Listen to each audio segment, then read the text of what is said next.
don't you worry about Ray. You my guy. You coming in. Guys, we have a special guest. This is my main man, Ray Allen. Ray, just how are you feeling right now, man? But first, I'm gonna let y'all do it. I'm gonna say, tell me how the ovation got you, man, because that was surreal. Yeah, it was. It was like when you walk into an environment where you feel relaxed and at home.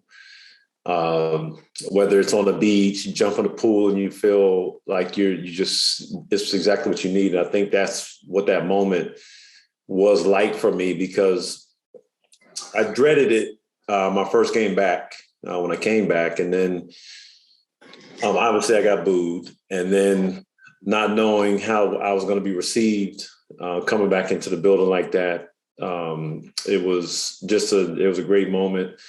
Not only for me and the people that have been fans of mine for my career, but just for Celtic fans, because we can't, as much as we live in the past, you talk about your glory years and the things, people remember those days, the games, the heartache, the celebrations that we had. The only thing what joins us, what binds us, is that we stick together, and we always, no matter where we end up going, we always remember who we are, and nothing changes. We're always Celtics, no matter what.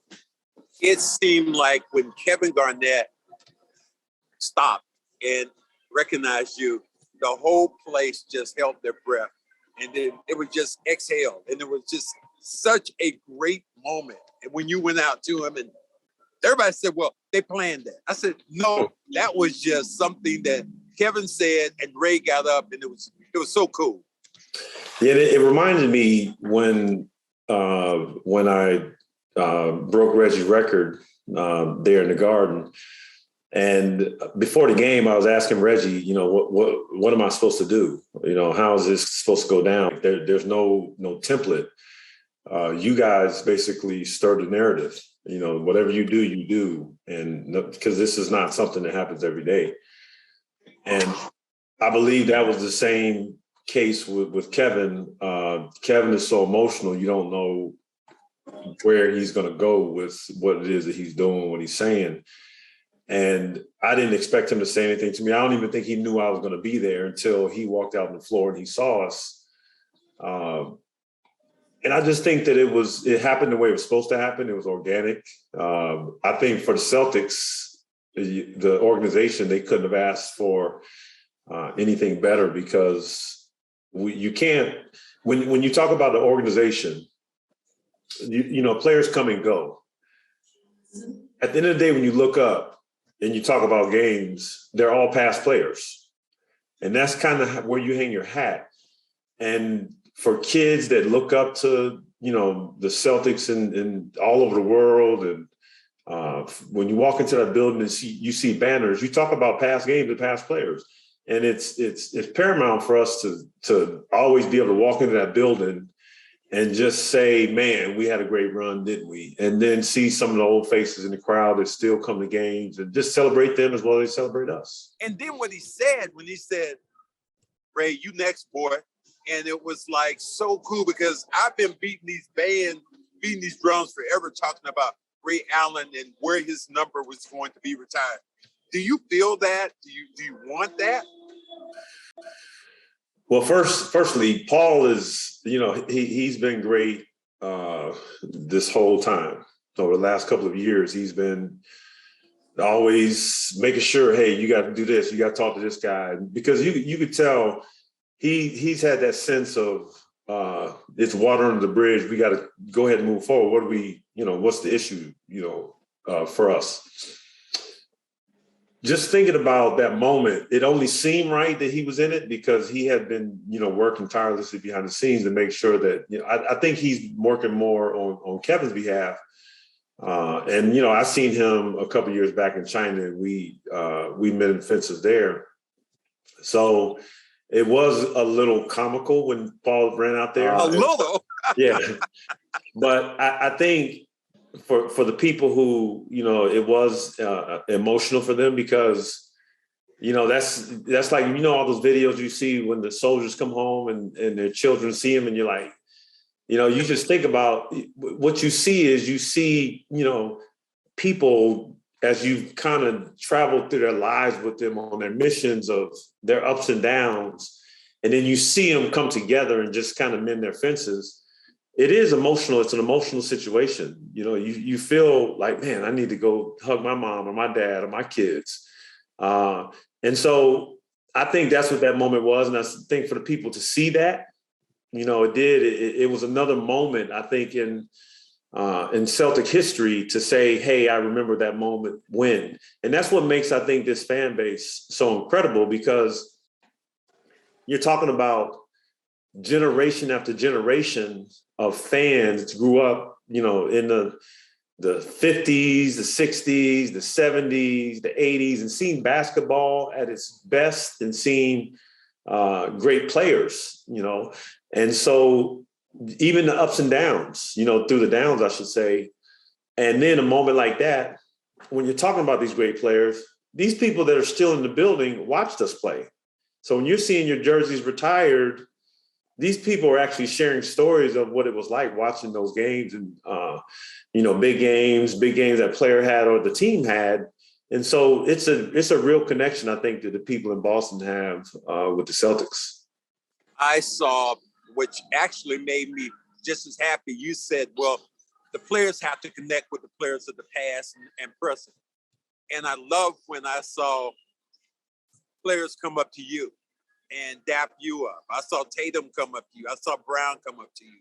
And it was such a surreal moment when you said you have to be able to link those things together. Yeah. And I've always had an intense amount of respect for you. As great as you were while you were playing in the game of basketball, you've transcended basketball, and now you're in this phase of your life where you've been able to bring the game to people so far away that aren't connected or aren't in the arena. And you've had your magnificent feats while you played. And for us to come along and think, oh, that's just Max. He's an old school dude. Like, I think a lot of players tend to look at older players that way, like, oh, I would have beat him back in my day, or he's just some old dude washed up. And I think that we don't pay homage enough, because when I was at All-Star Weekend for the 75th anniversary team, the one thing that you have to take notice of is every one of these guys that were in this room were absolute monsters on the floor, and they did it in their prime. And some of them came in wheelchairs, some of them had bad knees, but everything they ever did, they gave to the game of basketball, and it helped to grow the game of basketball. And the people who are playing now are only playing because of, those gentlemen. Like, because of all those men, I'm playing basketball. And so it just taught me even more, being now a retired player and understanding that your contributions, Max, get us to our era. And then, Tatum's era and Brown's era, like they're ushering in a new era. But one thing that we know, Father Time is undefeated. And yeah, and gravity will sink in, and, those graves will start to grow. And, those guys that are playing now will be on our team, the retired players team.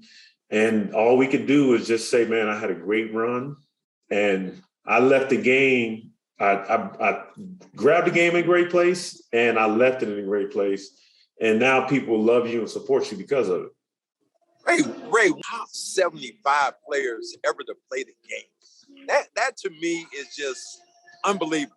And I think about it. It's so cool for me to know you as a friend. But when I look at a Bob McAdoo, when I look at Kareem, when I look at Magic, and then to throw you in the middle of that, man, that just... does it even seem real when you walked in there, introduced Michael Jordan? Here's somebody that's not Ray. Yeah, I mean, again, walking into that room and seeing so many greats, people that they put the game onto a platform. It was like they packaged it up for me to see it and appreciate it. And, you to play this game and be at the top of it, you have to have a level of creativity that sometimes other people can't understand. Being able to do things, there's a systematic approach to the game, running plays and setting and passing the ball. But, in those 75 grade, there was another level that those guys went to. And I experienced it firsthand as a kid growing up, and then some of my, playing against. And I never as a player, I never thought for myself that, I was this player that was revered on such a level, because I was always constantly, struggling. I was obsessing over, getting my shots, my free throws, working on my conditioning. And it was like I couldn't just stop. When you stop to think about if you're good or not, that's when you think that you don't have to work as much. And so I never really compared myself to anybody, because I always felt like I wasn't good enough. And that lack, I won't say it's a lack of confidence, but it's just that ability to put the pressure on yourself to just continue to not get comfortable and never settle for mediocrity. Did you have a favorite in that room? I'm gonna put you on the spot. Did you have a favorite that you walked in 75 and going, oh, that dude? No, I can't say that I had a favorite, because all of them, when I looked at them, it was almost. You know what, Ray? You're so damn politically correct. It's unbelievable. It had to be like when I walked in, I saw Kareem. I was like, oh, I was blown away. But that's what I was going to tell you. Everybody had something, because I remember the first NBA game I seen was watching Kareem play against the Pistons back in 1988 when I was living in California, 1985. And I remember watching him shoot skyhooks, and he didn't miss, and Lambeer was on the other side and he was shooting and he didn't miss. So that was my first indoctrination into the NBA. And then I remember living in California and wanting to be like the Lakers and Michael Cooper and all those guys. So then I seen Dr. J, and I was sitting there having a conversation with Worthy. And then Pat Ewing walked in the building. I remember one of my teammates in high school, he wore Ewings on his feet. He was from New York. I was living in South Carolina. And that was his man, Patrick Ewing. So each person that walked in, it was almost like that song that took you back to where you were in your childhood. But I'm looking at these guys thinking, man, I remember the shoes, the Ewings on. I remember the Jordan 4s. I remember, when I seen Dr. J, I remember his poster on the wall, the Converse poster. Like, all those things were flooding into my mind. Ray, let me ask you this. I wasn't getting dunked on in that poster, was I? With Dr. J. No, you weren't. But I know that you feared that poster when you saw it. You like, them dudes right there. They were causing havoc. I saw last night happening, and I'll put a word association with you. Last night I'm watching He Got Game came on. And I'm watching you. I'm like, damn, your relationship with Denzel, how is that? It's been great. Being my on-screen father, over the course of my career, I'd see him in LA, he'd be in New York somewhere. And it was always like, he called me son. It was always like a mutual respect. He made it so simple and easy for me on set, because what he gave me, it was like playing with a great point guard. He did his work. He did his job. We'd be in the middle of a take, and then Spike would say cut, and we would start talking about basketball. Like, immediately start talking about basketball, and he would come up and do a move or something. He's like, yeah.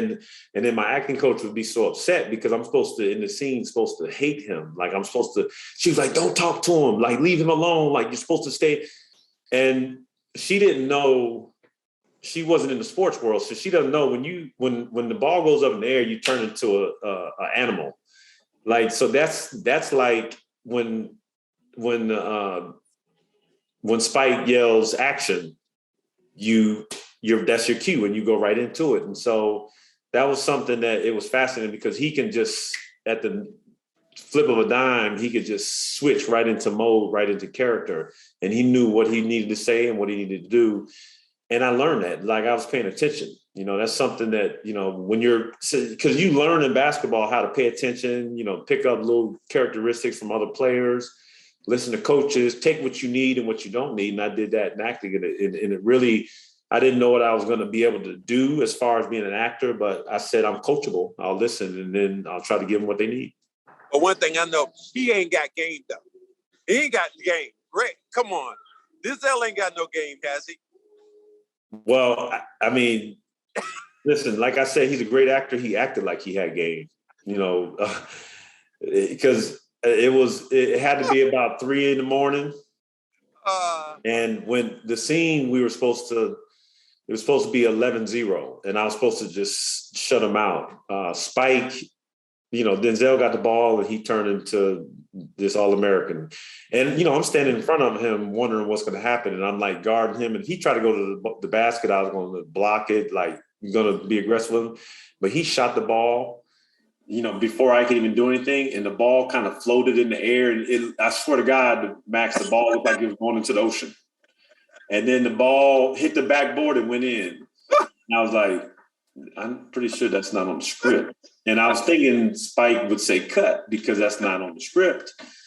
But he just kind of went with it because it was organic, and he started talking trash. And then he shot another one. And then it just kind of snowballed. And then finally I just kind of, I took over and I started playing. He got tired, which was expected. But once we cut from my scene, that my acting coach came over to me and she said, "What are you doing? He's supposed to blah, blah, blah, not do this." And I was like, Susan at Batson is one of the greatest acting coaches in Hollywood. And she didn't understand it because she thought I did something wrong. And I was like, you got to understand basketball. Like, sometimes you can't control what happens. It's so unpredictable. And it worked out perfectly. And Spike just ran with it because he got actually what he wanted, because it was a dad who could hoop that was basically, he was kind of in over his head, and he was giving, me the reins. He was letting go of control and said, now, the ball is in your court. And I was taking it from him. The state of the game now, in your opinion, is what?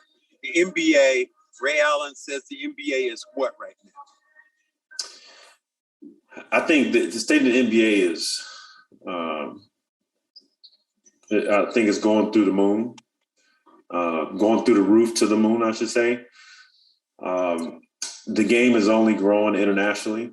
When you think about markets in India, the Asian market has always been so big. And you're talking about basketball is being introduced all over the world. And the reason that is because we have so many international players now that are playing, and they're bringing that brand of basketball back to their countries. You see the national teams during the Olympics, or there's more of a footing. And, I don't care that basketball is dominant in America. I just care that our players get better. I think that when you look at the draft, you see so many international players because we've done a great job of our grassroots programs in Europe and Asia, Southeast Asia, South and Central America. But now we got to make sure that we are performing these same programs, because the AAU programs, our kids are playing games, but we're not teaching basketball as much as we should. And so we just have to always remember, our current players have to always remember who and how they're being watched on a daily basis. So language around the court, interaction with fans, that right there is probably some of the most important interactions that we have, that other sports don't have. And we got to make sure that those are always seen in such a positive light, because the players, you playing basketball, and there's some unruly fans, but we always got to take the high road. I here in this building, it's so much about this building, and I made sure I was doing this today here. And I'm not going to let you off the hook without saying, because I'm looking up at these banners up here. And Ray Allen, will you accept having your number put up there? Would you like to have your number as one of those banners, man? I got to go with that. Listen, winning in Boston is everything. just that I remember the parade, just all the people that came out. Just knew that winning there was so special because you take the minds of the young and the old, and everybody follows and they believe, especially having not having won in so long. And that place has always, held a special place in my heart. So, to have my number retired in that building is an amazing feat, special accomplishment. I've always revered the players that came before me and before I even played for the Celtics. You just think about all the greats that played in Boston. And, for a lot of people, it can be scary because you're thinking, how could you ever live up to those standards of those players that came before you? And really, I've always laughed because I see when guys come to Boston, and I have a special pride because even, for the Patriots, the Red Sox, and the Bruins, you just know who's built for that market and who isn't. And, you come here and all the people ask you to do is just kind of come here and play hard every single night and do not make excuses. If you made a mistake, just own up to it. We'll ride with you. If it didn't go your way, just stand up and do the interviews. We're going to ride with you. When you win, we're going to ride with you. And we lose, we're going to ride with you. And the one special moment that I have is when we lose game 6 in that building in 2012. Nobody left and everybody stood up, and they cheered us on. They still chanted, "Let's go Boston," because they knew that we still had a shot to win in game 7. And regardless of whether we did or not, that was the belief that we had in that building. So when you come into that building, those jerseys are part of Celtic lore, Celtic tradition, Celtic Nation. And to be able to say that my name, my number that I wore would be up there at some point in my life is one of the greatest honors in this game that I could ever receive. Ray, I want to thank you again. I've always said this, and you and I look at each other now. I said, there's nobody I connect with more than you because it wasn't a big 2. It was a big 3 with you. It wasn't a big 3 when I was around. It was a big 4. But sometimes you get caught up in the shuffle, but you still, and a lot of people still understand your place and your history to the game. So I just want to commend you, thank you, and I can't wait until I'm here with you when they're pulling your jersey up to the rafters, my friend. Well, I appreciate it, Max. You've always been a big brother to me, and you've always been an advocate for me, and I've always appreciated that. And no matter whether we were up or down, you were always right there. You understood the game, and for me, you always felt the landing spot, a safe place where I knew I had from you, no judging eyes, just, hey, get back on the horse, let's do it again. And for that, I thank you. So I appreciate you being on my journey with me and making sure that, my name, my career, everything that I did here was not forgotten. We'll do it like this. Your message to Tatum and Brown, and you're looking at this team, the way they've turned things around. How do you feel they're going? And what's your advice to them? Well, it's interesting because when we had the ceremony there and Kevin was on the screen going crazy, and the first thing I thought was, I wonder what the current guys think about that passion that he had. Because right now, I don't know if we have anybody in the league like that. And so I hope that they drew from that to understand, like, you almost have to turn into a maniac when you're playing, on a daily basis, because you got to psych yourself up. You got to scare the opponents, and you got to get your home team into the game. And that's the thing. Both Brown and Tatum are so young. They got a lot of basketball in them. They could do so much good here that they just have to keep pushing, plugging away, and they got to make sure that they bring everybody along with them and understand that you're always going to regret the days that you don't do it if you don't do it. And we sat in the back during the game and we talked about the plane rides. We talked about the music, the food, like all the stuff that we did. And at the end of the day, that's all you're going to have. And so let's do it now. Let's leave everything we can now. Like, put your families where they need to make sure that they can have a great vantage point, but make sure that you guys as brothers always fight for each other, with each other. I think they've turned it around significantly from the beginning of the year till where they are now, and they look like they have a pretty good rhythm, a rapport with each other. And the thing is towards the end of the season, it always gets tougher.